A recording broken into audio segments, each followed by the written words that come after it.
அஸ்ஸலாமு அலைக்கும் மக்களே, எல்லாரும் எப்படி இருக்கீங்க? நல்லா இருக்கீங்கன்னு நினைக்கிறேன். நம்ம இன்னைக்கு இந்த வீடியோவில் எதை பற்றி பார்க்க போறோம்னா, சவுதி அரேபியாவில் உள்ள வானிலைத்துறையான என்சிஎம் வந்து அதிரடியான அறிவிப்பை வச்சிருக்காங்க.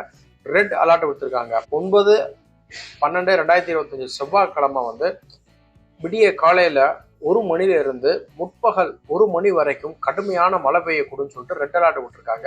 அதை பத்தி தான் எங்க அப்படிங்கிற டீட்டெயில் தான் நம்ம இந்த வீடியோல பார்க்க போறோம். வாங்க ஃபுல் டீட்டெயிலாக பார்ப்போம். நீங்க இப்பதான் நம்ம சேனலுக்கு போச்சுன்னா சேனலை சப்ஸ்கிரைப் பண்ணுங்க, லைக் பண்ணுங்க, உங்க ஃப்ரெண்டுக்கு ஷேர் பண்ணுங்க. சவுதி அரேபியா சம்பந்தமான சட்டத்திட்டங்கள், வேலை வாய்ப்பு, நிகழ்வுகளை பத்தி நீங்க நம்ம சேனல் தெரிஞ்சுக்கலாம்.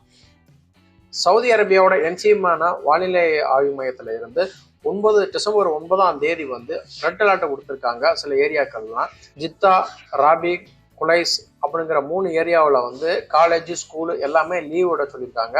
லீவ் மட்டும் இல்லாமல் அவங்களுக்கு ஆன்லைனில் கிளாஸ் எடுக்கப்படும் அப்படிங்கிற மாதிரி சொல்லி அறிவிச்சிருக்காங்க.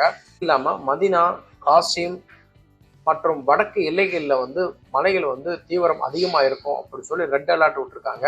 அதனால அதிகப்படியான காற்று, ஆலங்கட்டி மழை பெய்யறதுக்கான வாய்ப்புகள் அதிகமாக இருக்கும். இதனால திடீர்னு வெள்ளப்பெருக்கு ஏற்படலாம் அப்படிங்கிற மாதிரி அனௌன்ஸ் பண்ணியிருக்காங்க.